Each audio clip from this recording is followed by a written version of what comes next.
Well, George has been a very unhappy man since that bane of his existence, handsome Gordon Cates, moved in next door. We find George watching him through the window as we meet the people who live in the Burns home, George and Gracie.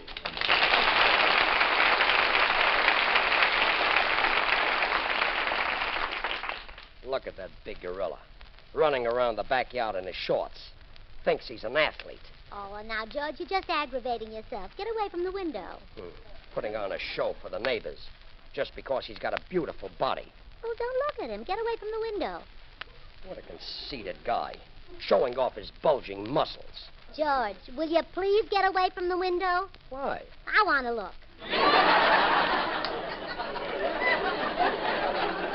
Oh, fine. Well, so that's the great Gordon Cates. What's that thing he's tossing up in the air? That's what makes him so healthy. That's a medicine ball. Well, let him have his health. I don't want you swallowing a thing like that. You don't swallow it.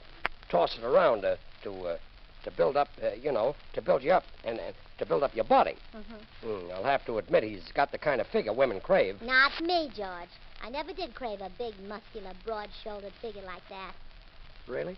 Well, of course not. How would I look in an evening gown?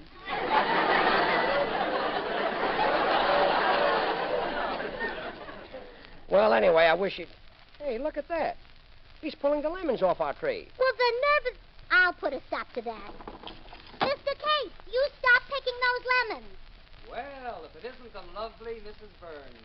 You stop it now. How can you look so charming this early in the morning? Never mind. Just get away from those lemons. You look younger every day. Well, you can pick one or two. Not only younger, but more beautiful, if such a thing is possible. George, go down and help him pick the lemons.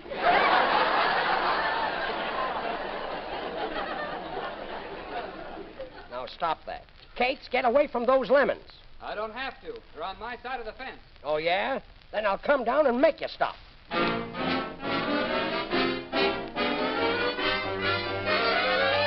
Take that. And that. And take that. There. Now, I've given you a dozen lemons. Are you satisfied? Why, sure. There's no reason for us to be quarrelsome neighbors, George.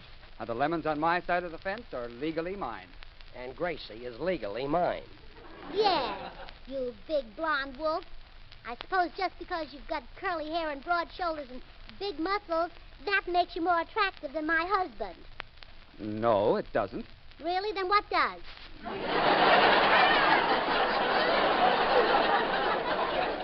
Gracie, whose side are you on? Why, I'm on your side, darling. Well, say something in my Well, favor. I don't like conceited men who think they're so handsome. Oh, now, Mrs. Burns, have you ever heard me say that I'm handsome? Well, no. You haven't? No. Well, I am, you know. Come on, Gracie, let's go in the house.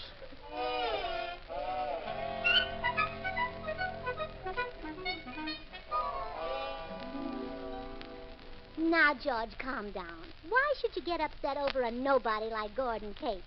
Why, you're a big star. You're a famous personality. Yeah, that's right. Why, when the average person walks into a restaurant and asks for a table, the waiter insults them. But not you. You're a celebrity. The head waiter insults you.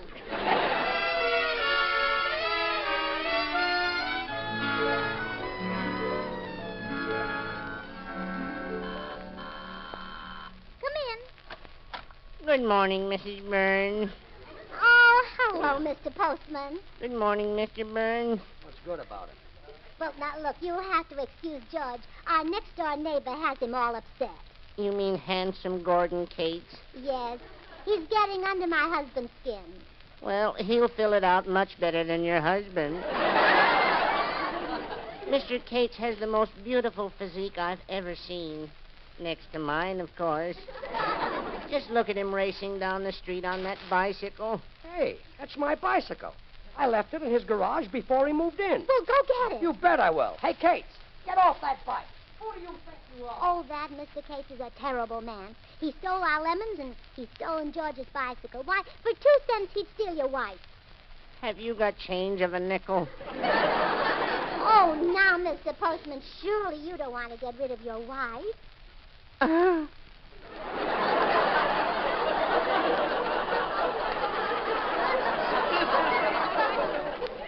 You say some rather fantastic things.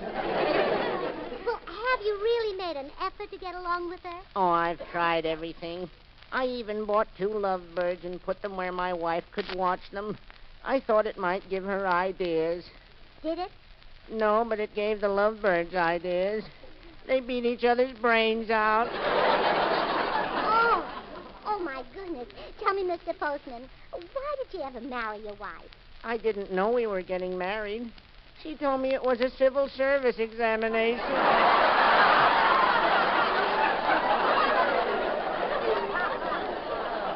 Well, I'd better be running along. Goodbye, Mrs. Burns. Remember, keep smiling. Goodbye, Mr. Postman. Oh, here comes George, empty-handed. You like that big ape. He wouldn't give me the bicycle. Said I couldn't prove it was mine. The bully. Didn't want to start a fight on account of my glasses. That's right. You didn't have them on. Yeah. But Mr. Cates seems very friendly. Now, you see, he's looking out of the window at you. He's giving you the Boy Scout salute. Where? Right there. Only, George, I thought they put their finger to their forehead. That does it. I'm going next door and punk him. I'm gonna poke him right in the eye.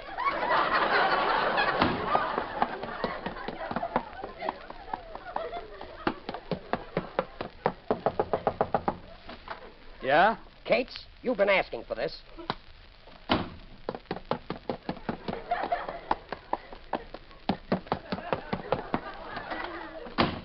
Oh, sit down, dear. I'll get a piece of beefsteak for your eye. Felix Mills of the orchestra, and I'm confessing that I love you. I'm confessing that I love you. Tell me, do you love me too? I'm confessing that I need you, honest I do. Need you every moment, in your eyes I read such strange things, but your lips deny they're true.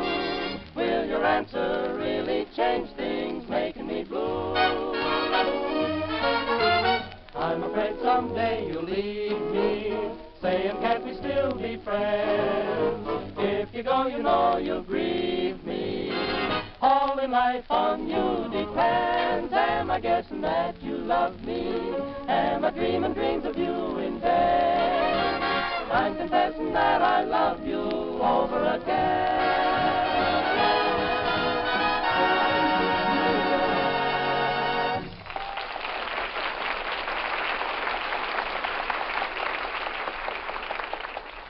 How does your eye feel, dear? Terrible.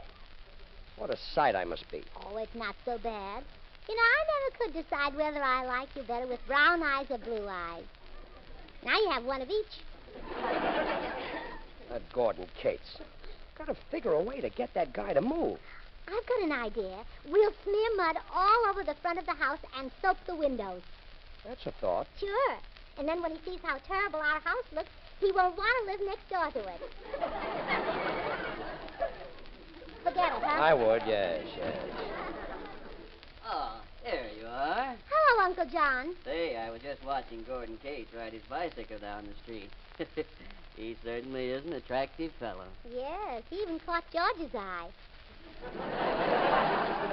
Hey, your pal Gordon Cates gave me the shiner. Uncle John, see if you can cheer George up. Why, you bet I'll cheer you up, George. That Gordon Cates is no pal of mine. Picking on a little anemic, defenseless fella like you. Look, Uncle John. What's more, he's a coward. Hitting you in the eye so you couldn't see to run away. Uncle John. He thinks he's such a big, powerful man, giving you a black eye. Why, anybody could do that. All right, you've cheered me up enough, Uncle. It burns me up to see a man pick on you just because you're past the age where you can defend yourself. I know you like me, yes, you like me, Uncle. I'll be in the den if you want me to cheer you up some more. Oh, isn't Uncle John sweet, George? I want him to stay with us permanently. You do, huh? Yeah. Gracie, I'll make a little bargain with you. If you can think of a way to get Gordon Cates to move, I'll let your Uncle John stay with him. Oh, how wonderful. I'll run down to the man who rented Mr. Cates the house and see if he has any suggestions. Okay. Now, if Mr. Cates starts anything, you just snub him. Turn your back on him. I will. Oh, on second thought, you better not. If he can hit a small target like your eye, think what he could do to a great big... Never mind.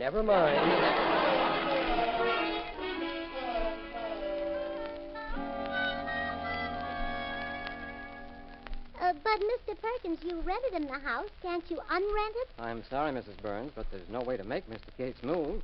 Unless, of course, he happens to break a zoning regulation. Zoning regulation? What's that? Well, certain things can't be done in certain neighborhoods. For instance, in yours, no person may keep pigs on their property. No person may... Oh, I see. If they kept pigs, they'd get thrown out? Yes, but I'm sure that pigs would never enter Mr. Cates' mind. No, but they might enter his garage. Oh, thanks for your help, Mr. Perkins. Well, I've given you no help. You're cute.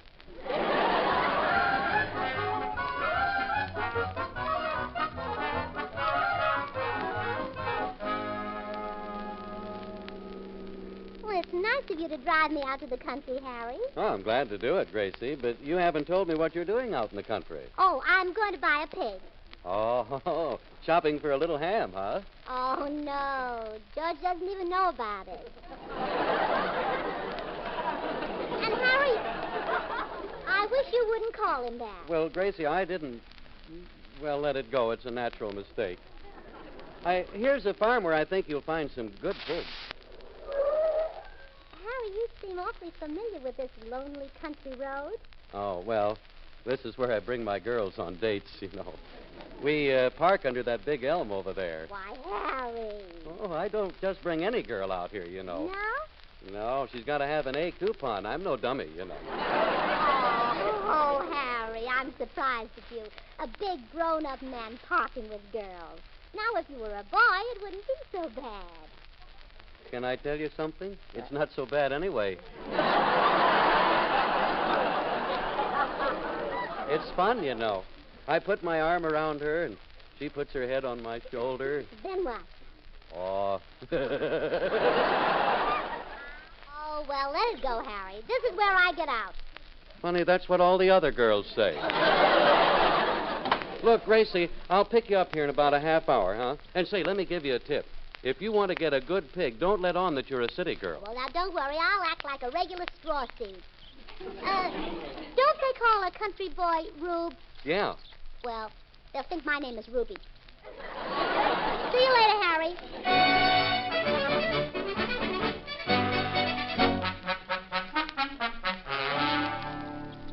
I'm looking for the owner of this farm, by Cracky. No need to keep a looking, Mom. I'm her. Oh. Well, I'm Mrs. Burns, by heck. Howdy, Mom. Howdy. Tolerable. Was there anything I could do for you? Yes, I want to buy a pig, by gum.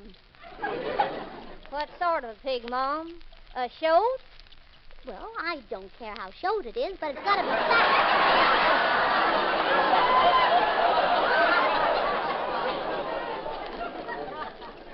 I reckon we can find a critter to suit you. Oh, and don't think you can put anything over on me.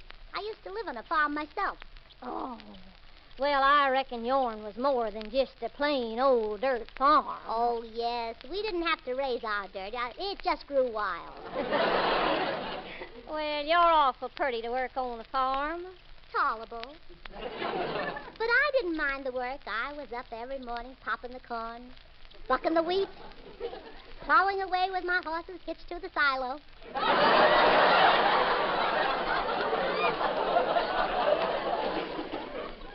You sure do know a sight about farming, all right. Tolerable. Well, there's all my pigs in the field over yonder. See one you like? Oh, let's see now. Yeah, that one leaning up against the fence looks good. You wouldn't want that pig, ma'am. Why not? It's a sheep.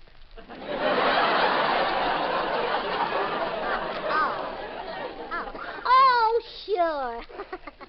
You see, it's still a little chilly, so I thought they might be wearing their winter coats. Better let me pick one out for you, lady. All right. I expect when you get this here pig home, you will just have a big barbecue with all the trimmings. Well, certainly not. Why should I cook for a pig? Not for me, anyhow. I'm going to put it in a neighbor's garage. I'll be dogged if I even try to figure it out. I'll wait here, you wait here, and I'll fetch you one. Tolerable.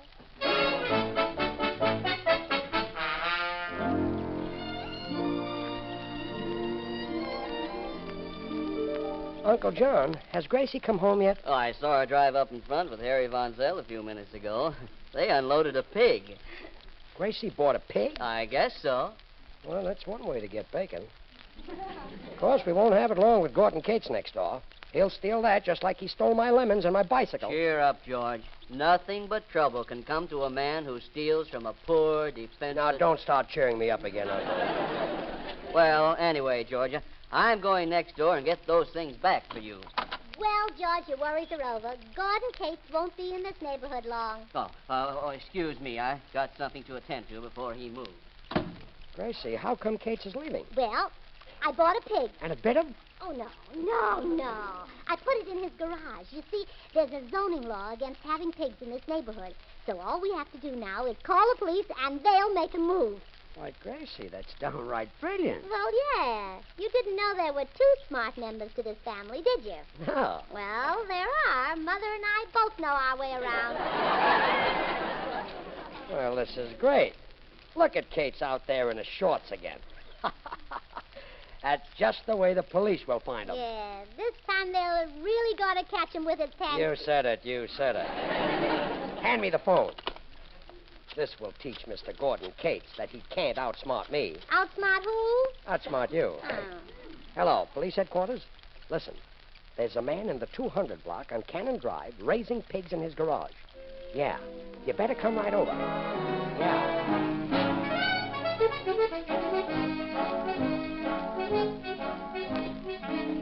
By golly, George was right. Here's his bicycle in Mr. Cates' garage, big as life. Well, I'll be darned. He's already stolen the pig. Well, come along, little piggy. You're going right back to George's garage where you belong.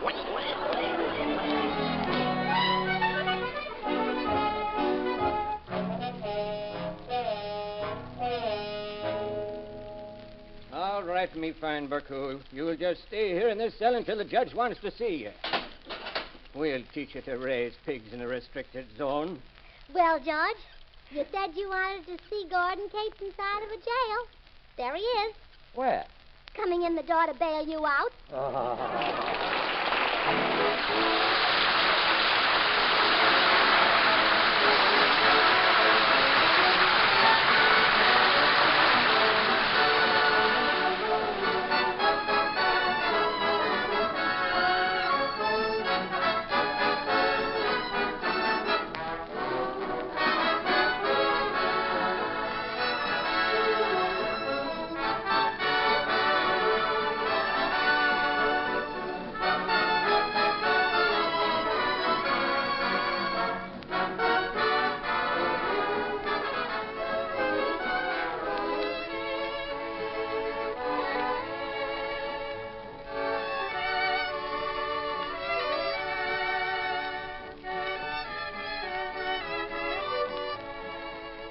Don't forget, George and Gracie will be on hand next week. Now, in the time remaining, we bring in Raymond Scott and his distinctive music. Dorothy Collins will handle the vocal chores. Downbeat, Mr. Scott.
alone. Because to tell you the truth, I'll be lonely. I don't mind being lonely when my heart tells me you are lonely too. I'll walk alone. They'll ask me why, and I'll tell them I'd rather. There are dreams I must gather, dreams we fashioned the night you held me tight. I'll always be near you wherever you are, each night in every prayer. If you call, I'll hear you. No matter how far, just close your eyes, and I'll be there. Please walk alone and send your love and your kisses to guide me till you're walking beside me. I'll walk alone.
This is the Armed Forces Radio Service.